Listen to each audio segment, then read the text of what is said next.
do you think about not only possible trading Romo at the end of the year, but also Dez Bryant? Because think about it, you don't have the problems of having to answer questions all the time about did he make it to meetings on time? Is he complaining about the ball? Are you worried about not getting Dez the ball a lot? Are you calling plays for Dez? Why isn't he as productive as he was with Tony? You have a young team right now that you can build around your running back, around your quarterback, in which exciting things are happening for this football team right now. Donovan, strong words there. So you think, should the team trade Dez and Romo? Well, I think at this particular point, just talk about Tony Romo. At this particular point, he hasn't been healthy over the last 4 or 5 seasons. And the back injury is a problem. The shoulder injury is a problem. Now you have a young guy that can play from the pocket as well as outside the pocket, and his leadership skills stand alone. And I love what I'm seeing from Ezekiel Elliott. The offensive line is stable. Terrence Williams all of a sudden is looking like a solid receiver. You got Butler catching passes. Jason Witten is being a big key for them. But the thing about when you have a young quarterback, he always has something to fall back on, a security blanket. He has Jason Witten, but he also has Cole Beasley. Cole Beasley is a guy who didn't even think he would want to play football anymore. They allowed him time away to get his mind back together, and he came back, and look what he's been doing. So this is the thing about Tony Romo. Tony Romo, you know what he's capable of doing, but he hasn't been successful over the last 5 to 7 years to take you where you need to go. And then Dez Bryant, how do you miss treatments and how do you miss a meeting with a doctor to find out what's really going on with you because you're afraid of hearing bad news? Why is it that all of a sudden we're hearing that you missed 40 times in meetings or coming to the facility when everyone is expected? When things begin to get leaked out, that means there are a lot of thoughts going on right now upstairs in management, meaning if they decide to trade you, this is why we're trading him. But you already have a young nucleus. You have a team that everybody seems to rally behind Dak Prescott. And that's what football is all about. Football is about chemistry. Football is about timing. Football is about what can you do to help us win. And at this particular point, if they trade Romo, get some good picks, if they trade Dez and get a solid wide receiver, young wide receiver that they can continue to build, that three-headed monster that we've seen Troy Aikman be successful with, you might be able to have it with Dak Prescott. Donovan McNabb, we go back a long way. Mm-hmm. You know when I think you're insane, I tell you. Oh, yeah. And I'm telling you that now. Dez, because I know you like Dez. Dez, absolutely. Dez with the gold chain and the X. That too, but the brother can play. He can play. I am allergic to dudes that can't play. You know that. And distractions. Well, listen. I'm not, you know me, you and I have debated this. That's why I threw the distractions in there. The distractions is not something that I always place that big of a deal on. You're right in terms of your critique of Dez. You weren't wrong about anything that you said. My point is this. Athletes are hard to find. Studs are hard to find. You know that better than anybody. So if you got a stud like Dez, by the way, that guy that was Dez Bryant that was a bit problematic, that's usually when the Dallas Cowboys are losing. When the Dallas Cowboys are winning, and they're in a position right now, they have never been in the career of Dez Bryant or in recent memory for the Dallas Cowboys in terms of having 2 young studs and a Dak Prescott and a Ezekiel Elliott. You talking about moving Dez? Please. Romo, yes, after the season is over. Yes, no problem with that. Wrong. But no problem with that after the season. Right, after the season. But Dez? Yeah. Dez, I'm not letting go of Dez. No way. Well, see, this is the thing why I say Dez, because right now, Dez hasn't been out there in the last couple of weeks, and they've been very successful this season. We haven't had any drama with Dez coming back and what's drama?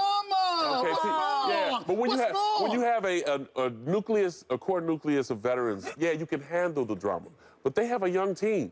The team that they have, they haven't seen Tony Romo do great things besides what he did the MVP type season when they end up losing to Green Bay. But they haven't seen over the period of time what Tony has been able to do. With Dez Bryant, yeah, he's in the locker room. He's probably the energetic guy getting everybody pumped up. Guys are following him. But yet still, Dez hasn't been out there to help them out on the football field. I can't listen to this foolishness anymore from the two of you. It's a matter of time before Odell blows up over there. First of all, Donovan McNabb, you and I go back a long way in terms of me cursing your name as I watch you on television. You're not the first or the last. I hate what you used to do to my Giants. But you're both so wrong about this. First, let's take one at a time. Tony Romo. The Dallas Cowboys had a problem. They didn't have a backup quarterback. It cost them their season last year because I felt going into the year they were Super Bowl contenders if the defense could do what they're doing now, bend but don't break, right, given that offensive line and all the skills positions. hey, can maybe a backup quarterback tread water? Just keep your head Well, above, how long are you going to have water? a backup quarterback till he's, what, 40? Just keep your head above water until Romo gets back? The answer was no, because they didn't have one. They draft Dak. They thought maybe they had one. Now, the answer is, the solution is, they have a backup quarterback. It's just not the guy you thought it was. Right. The backup is Romo. Why do you have to keep him as the backup? First of all, imagine what the Steelers would do right now if they had Tony Romo on the bench, how happy they'd be. Secondly, you can't get any draft picks for Romo. He can't be a starter for another team because his health is unreliable, given his back injury and age. But he's excellent when healthy. You know what that is? That's an overpaid but excellent backup quarterback. Don't get it bent. Don't get it twisted because he's the star name and he's got the contract. He's the solution on the bench for the Cowboys. Why would you then trade him and create the problem you just had? Well, it seems that Bill Belichick was smart enough to do something with Drew Bledsoe when he went with the guy no one expected to be the backup quarterback in Tom Brady. And look what that's done for them. Not saying that could happen with Dak Prescott, but this particular point, you got to step out. Jason Garrett's going to have to step out and show us the man he is. I don't need to hear Jerry Jones telling us what the next step is. I need Jason Garrett to step out and say, you know what, we're going forward with Dak Prescott. You and I, owe our national television audience an opportunity to have this conversation, getting back to the distractions. Because you once had a teammate named Terrell Owens, who clearly was a distraction. My argument, however, was he's the best receiver you ever had. Outside of Brian Westbrook, who you utilize in so many He's a running ways. back. You know, he's a running back, but I'm just saying, he used to catch a lot of passes for you, too. What I'm saying to you is this. A distraction may be one thing, but at the same time, if it elevates your stature as a franchise, as a team, because of the multitude of weapons you have, does that not supersede it?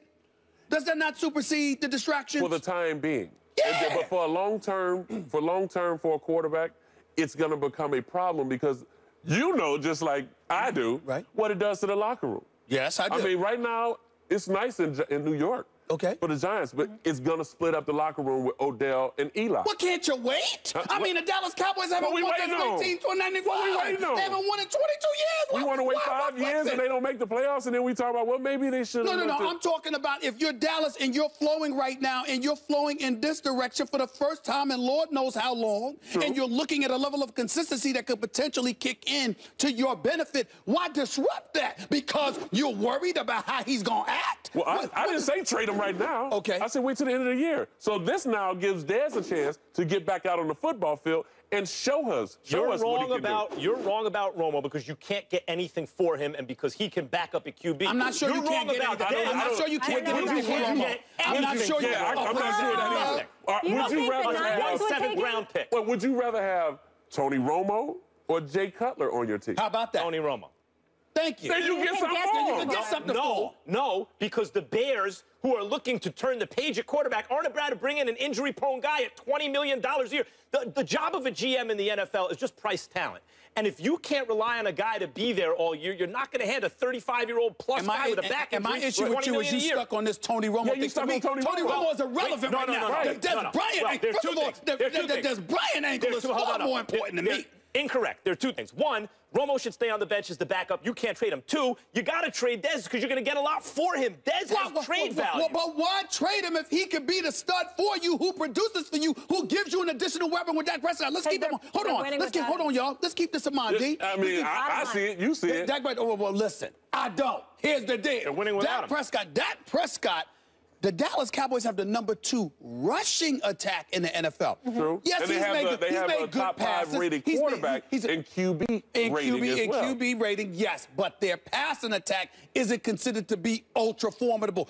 Throwing in between the #2 or Beasley or Jason Witten. I'm just saying, having Dez outside the numbers, come on now. I mean, what are y'all talking about here? Hey, Dak Prescott threw a nice touchdown outside the numbers. The dead clock is right twice a day, man. Come on, man. Hey, however it works. Dez Bryant's good on any team, including the Cowboys. But if you can win without him and you have a young nucleus and no problems, and Donovan's right, there are distractions and starting to get leaked into the press, and you can get something good for Dez, trade him. Can't get anything for Romo, keep him on the bench. Distraction. You know it. We got to talk. You know it. We got to talk. We're You going to know it. revisit this conversation. We're going to revisit this conversation, Donovan. good. Distractions? Absolutely. Oh, come on. Yes. Come on now. You know it like I do. Donovan here speaking some sense for us. Appreciate the Just insight. trying to help out. You Thank know, you. I'm glad I can help. He's We always, we've appreciate been it. going through this Come for back. Put on a years. jacket and tie next I time. mean, y'all gotta let me know when I'm coming Ahead of on. I time. mean, It's you not know. Come your back fault. and join It's us last again. year whenever we invite can get you. you. Yeah, I Donovan. know you'll How are you know going how to be to in wait till Bristol next and time. not come by here?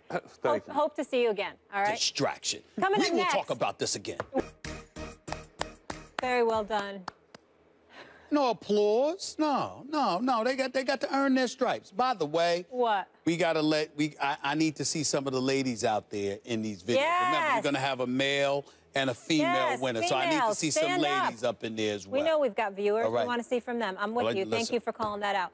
Meanwhile, Richard Sherman's outburst on the sideline, Odell Beckham's penalty for taking his helmet off, and Cam Newton's Super Bowl-esque press conference. We asked you guys to vote on Twitter. Which one did you have the biggest problem with? And the results are in. Cam, 41%. Sherm, 34%. OBJ, 25%. Do you agree, Stephen A? Of course I don't. I mean, they're obviously agreeing with Max, and, you know, our viewers are, you know, some of our viewers are entitled to be ignorant from time to time, and this is one of those situations. They're wrong. I mean, the fact of the matter is that I don't really have much of a problem with what happened with Cam yesterday. Not yesterday. I just don't. Well, they're wrong, but not because of that. I did have a problem with what Cam did and what Odell did, because he actually cost field. It's a stupid rule in the NFL that a celebration or whatever can cost you field position. It's a really stupid rule. Nevertheless, it is one. Everyone knows it, and Odell broke it and could have cost his team. Sherman outburst ahead of Odell's. Sherman is upset surprised by because that. of miscommunication and trying to get things together. Odell takes off his helmet and gets the team penalized in a close game that they could have lost. I think Odell's was worse than Sherman. I just look at Cam, and I think that Cam is bringing attention to the Carolina Panthers and their ineptitude in the offseason. They were feeling themselves with the reigning NFC champions. We can afford to be a bit laissez-faire and a bit arrogant in that regard, and I think that Cam Newton is frustrated having to eat up all the attention that comes his way with the territory. because of it. Well, He's the face of the franchise. He was very nearly and may still be the face of the entire league, the face of the NFL. And when the people want to see when the going gets bad, can you take the heat? I can you understand that. absorb it and not deflect it? I can respect that, and you know, in theory, you're absolutely not wrong. But I don't believe that because you're paid, it gives organizations the license to lean on you and cover themselves. That's what I'm saying. Sure. I don't believe that management for the Carolina Panthers, and to a lesser degree, Ron Rivera, should get to hide behind the spotlight being on Cam Newton when that offense is not the problem. Excuse me. Two different things. But let me say this to you. Two different things. Cam Newton's a leader, no doubt. Is Kuechly a leader? Yep. What's wrong with that defense? Because it ain't the offense that's the problem with the team. But Thomas Davis, I love Thomas Davis. He's big time. And him and Kuechly are playing, by the way. But shouldn't they be made to answer for their defense? Everyone knows the quarterback is the biggest star on the team. They're the one who's going to have to talk. They're the one who's going to have to say how great everyone else is when it's good and how bad they are when it's bad, whether it's true or not. This is the way it's always been done, and it seems to work for the great ones. And if Cam wants to do it another way, fine. But then you got to do it while you're winning.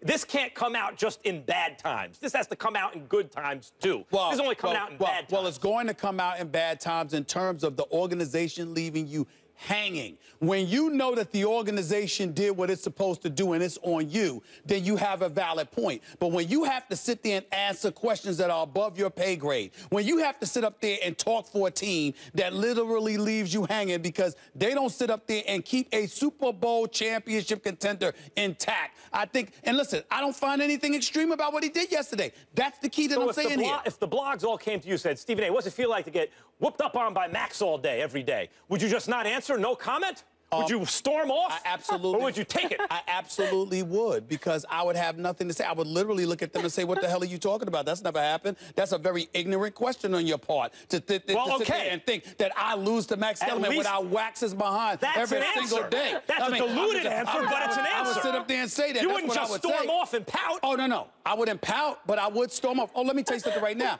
Ask people who run into me. They come up to me at the game. You got to come up to me with the right tone. You better not be disrespectful. And depending on your question, if it's a stupid question, I have walked by people. That's a highly intelligent question. I have walked by people and have completely ignored them. Ask them. Ask them. That's why people are very reluctant to approach me, because they know I might ignore you or I might cuss you out. Pick your choice. Pick your your choice. I don't care. I really. I said ESPN set up a press conference to address the media. I'd be like, and they were asking you when you said next question. No, you wouldn't. No, it depends on the question. If somebody asked me a dumb question, how do you lose every debate to Max every day? Yolanda Genovese, my grandmother, happy 90th birthday. I love you so much, Yolanda's happy birthday.